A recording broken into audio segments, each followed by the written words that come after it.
Olá, meus prezados irmãos, sejam bem-vindos ao meu canal. Vamos gravar aqui o quarto vídeo da série Relatos e Experiências. Eu estou contando para vocês todas as minhas experiências antes de fazer esse trabalho de forma independente.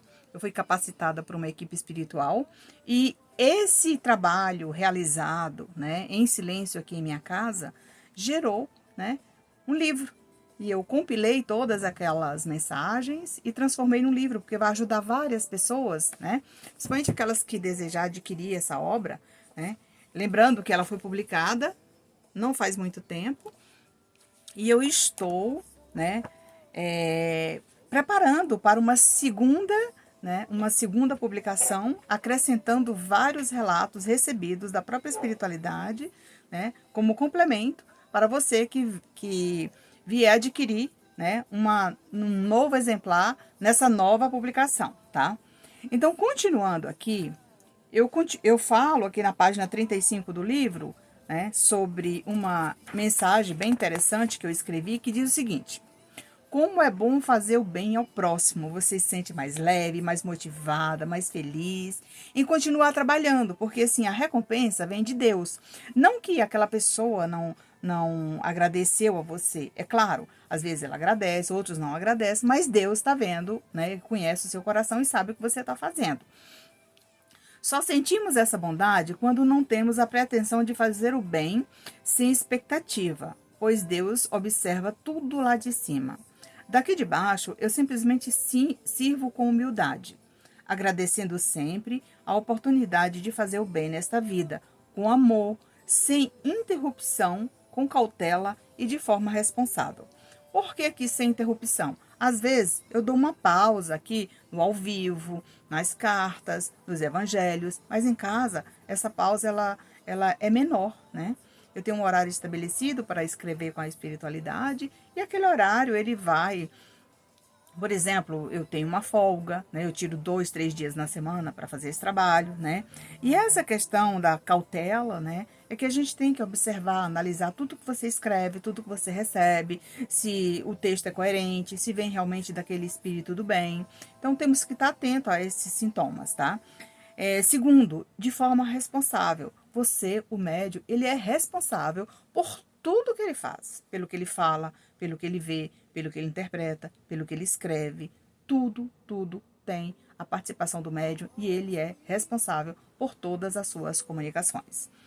Quando eu tive a oportunidade de servir numa casa espírita como medianeira, passei o tempo necessário como uma trabalhadora a serviço da caridade. Então lá eu era uma servidora, era mais um instrumento, não era nenhuma estrela, não era nenhuma pessoa melhor que outra, eu era mais um integrante daquele grupo que participava assiduamente lá naquela instituição. Quando me comprometi a fazer a minha formação espírita, frequentei com assiduidade até chegar a hora de trabalhar como médium para receber em minha sintonia espíritos para serem esclarecidos por meio da psicofonia. Então, à medida que eu ia recebendo esses espíritos na minha sintonia, é claro que aquela pessoa que vai assistir esse vídeo, que sabe sobre o que eu estou falando, que entende, claramente o que eu estou falando aqui sobre a psicofonia, sobre como dar passividade a um espírito endurecido, um espírito que chega ali naquele hospital para ser atendido, acolhido com amor, Tem que ter alguém do lado, um esclarecedor, para conversar com aquele espírito, ou seja, um dialogador. Ele vai dialogar com ele vai ouvi-lo. Naquele primeiro momento, o médium, naquele momento, no caso, eu, Nancy, como essa médium psicofônica, trazia na minha sintonia, recebia o espírito e transmitia a comunicação. Naquele momento em que eu ia transmitir naquela comunicação, tinha um amigo do meu lado que ia esclarecendo pausadamente de acordo com a fala do espírito, E é dessa maneira que o médium também aprende a esclarecer os espíritos que chegam na sua sintonia. Aquela conversa mental, aquela conversa por meio do pensamento, eu vou dizer aqui com todas as letras, com muita clareza. Todo médium psicofônico que dá passividade para um espírito endurecido, um espírito que chega num hospital, numa casa espírita, ou seja, porque o hospital de almas é lá. Ele tem a obrigação de aprender a esclarecer o espírito mentalmente. Ele não precisa aguardar a vez dele, porque muitas vezes você está numa mesa mediúnica e aquele irmão chegou na sua sintonia. E aí, se você não souber trabalhar, se você não souber lidar com aquela situação, você vai passar mal, ou você vai atropelar o outro que está dando passividade, você vai interferir naquela comunicação, você vai até atrapalhar o trabalho. Então, por isso, eu sempre falo nas minhas lives, quando eu estou, né, conversando com as pessoas, quando eu estou estudando, eu sempre deixo isso muito claro. O médium é evangelizado, sabedor das suas tarefas, em trabalho, numa casa espírita, ele tem a obrigação de aprender a esclarecer e a dialogar com os espíritos mentalmente. Imagina você, né, no supermercado. Lá uma pessoa passa por você, aquela pessoa está muitas vezes acompanhada de uma entidade, e naquele momento aquela entidade se depara com você, médium, com aquele fluido que tem condições de absorvê-los para acolher aquele irmão e ajudá-lo. Isso acontece muito. Às vezes, numa reunião, num aniversário, num evento, onde você estiver. O médium, ele é médium 24 horas, mas essa 24 horas que a gente fala, não significa que ele vai trabalhar 24 horas dando passividade, não. 24 horas ele é sensitivo. Agora, ele precisa aprender a domar os seus impulsos de forma adequada para atender essas entidades que chegam em sua sintonia. Por isso, está aqui, né, na referida obra, onde eu lancei falando sobre essas minhas experiências, as dificuldades que eu enfrentei, tudo que eu passei está aqui. Então, aqui, quando eu digo nos espíritos para serem esclarecidos por meio da psicofonia, ou seja, a mediunidade falante, a incorporação, como muitos conhecem, né? Muitos chamam de incorporação. Foi um trabalho que durou 10 anos, ininterruptos e sem faltas. Sempre trabalhei com amor e boa vontade, e quem me conhece sabe do que escrevo. Então, meus dirigentes já contavam comigo porque eu não faltava. As pessoas que precisavam de ajuda, quando eu chegava lá na sala, diziam: Nancy, eu vou precisar da sua ajuda hoje, eu estou com um familiar passando necessidade, eu vou sentar naquela cadeira, eu quero que você me ajuda.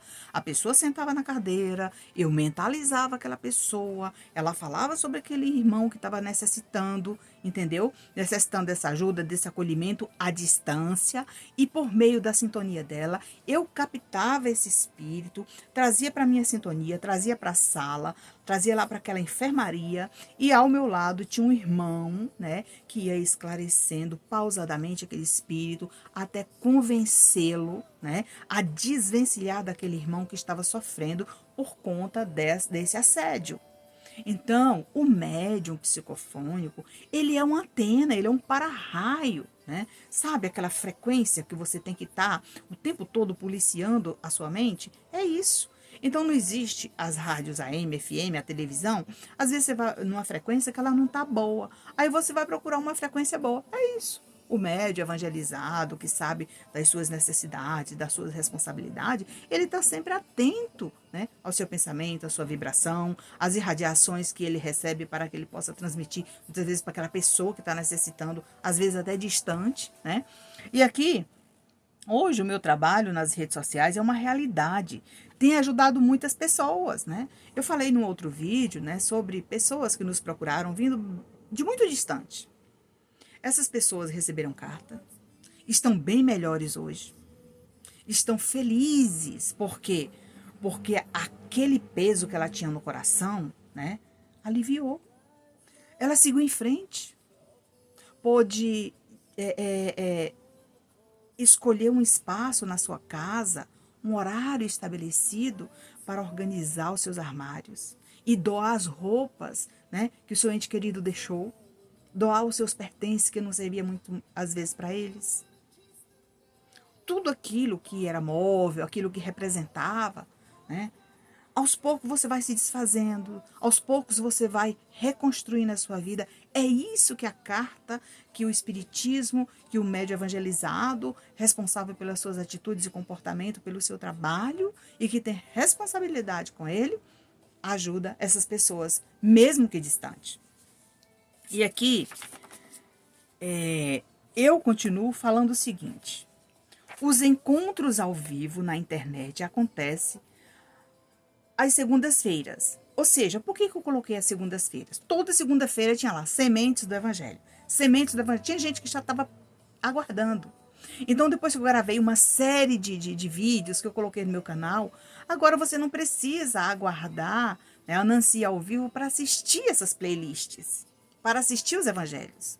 Tira um dia na sua casa e coloca lá a playlist, deixa lá rodando lá, e você vai assistindo enquanto você vai organizando a casa, enquanto você está organizando a cozinha, está fazendo o almoço, está lavando a louça, está passando o pano na casa, entendeu? Tá organizando o quarto, vai ouvindo, coloca ali um fonezinho, né? Às vezes você tem aqui, ó, um fonezinho desse pequenininho, né? Coloca aqui no ouvido, né? É tão fácil hoje, tá tudo tão facilitado, você coloca aqui, ó, esse fonezinho aqui no ouvido, tá vendo ele mexendo aqui, ele vai parar. Então, o que que acontece? Você coloca esse fonezinho, liga no seu dispositivo, você observa a hora que chega a mensagem, ó, se chegar uma ligação, você não perde, mas você tá ali ouvindo o vídeo, entendeu? Então, o evangelho é isso, essa alavancada que deu aqui no nosso canal, das pessoas que gostavam, que gostam, que apreciam e que continuam assistindo os nossos vídeos do evangelho, continue, tá? Continue, eles estão lá. Então, quando me refiro ao Evangelho, falo que é de forma abrangente, devido ao fato de que recebo cartas e recados com as solicitações encaminhadas, vindas do mundo inteiro, por meio de um grupo, né? Os grupos no Telegram, no WhatsApp. É claro que a gente mantém, né, alguns grupos aí, porque você teve dúvidas?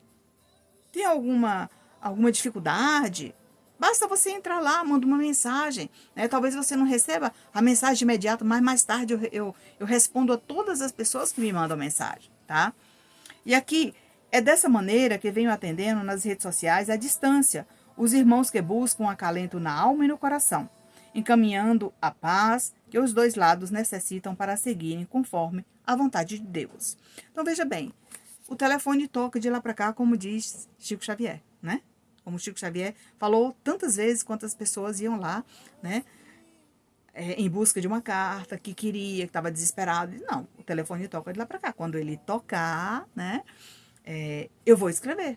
Então, aproveitando esse finalzinho aqui do nosso vídeo, para falar que uma seguidora falou, ela tá colocando isso porque ela quer ganhar dinheiro. Não, gente, isso é tudo gratuito. E o telefone toca de lá para cá. Independente que a carta chegue de forma presencial ou online, a escrita é a mesma, o conteúdo é o mesmo, isso não muda. Agora, qual é a diferença? A diferença é que o modo online, você está muito distante de mim e você vai receber a sua carta, né? Digitada, tal, ou então recebe o vídeo da carta lá no meu canal no YouTube. Você tem aquele vídeo lá para ir sempre ouvindo, lembrando do ente querido, das palavras que ele ditou para você.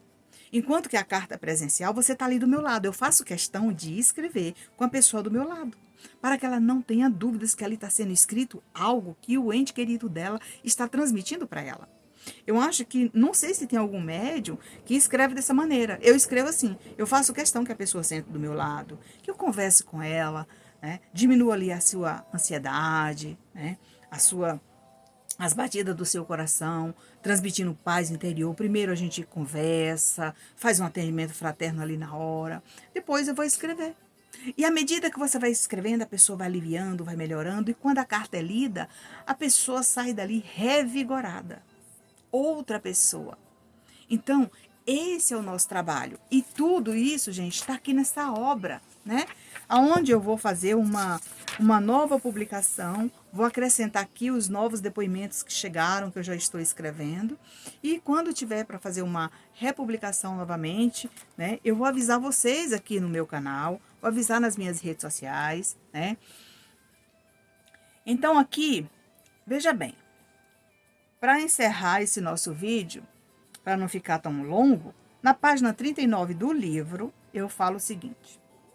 Eu escrevo a seguinte mensagem. Ainda precisamos fazer uma leitura compassada dos livros que foram psicografados por vários espíritas que deixaram a Terra e que deixaram o seu legado. Um deles, o maior deles, digamos assim, foi Chico Xavier, que é o nosso ponto de referência. É a quem devemos realmente guardar no nosso coração e agradecer por toda a literatura espírita, por tudo que ele fez por nós, entendeu? E às vezes você não valoriza, né? Aqueles livros lá no passado, no próximo vídeo eu vou mostrar alguns livros dele, bem velhinho que eu tenho aqui, e quando eu preciso eu vou lá, folhear, observar. E assim vamos aprimorando devagar os conhecimentos sem pressa de falar que tudo sabe, dependendo da nossa boa vontade de servir como instrumento e receber de fato, e reconhecer que de fato é esse o instrumento para servir quando estiver preparado. Sem uma preparação, pessoal, você não serve nem presencial e nem online, nem convive, nem consegue conviver e participar de um grupo espírita. Por quê? Porque você acha que sabe tudo. Não, a gente sempre vai participar desses encontros como sendo um aprendiz, porque todos os dias a gente aprende alguma coisa. Se você gostou desse vídeo, curte, comente, compartilhe. Nos ajude no crescimento do canal. Compartilhe as nossas lives, os nossos vídeos, assistam nossas playlists. Estão aí para que a ferramenta, né, ou seja, a plataforma aqui do YouTube, possa indicar os nossos vídeos para outras pessoas conhecer esse trabalho. Obrigada por nos seguir, obrigada por nos assistir. E fique na paz do Mestre Jesus e até o nosso próximo encontro.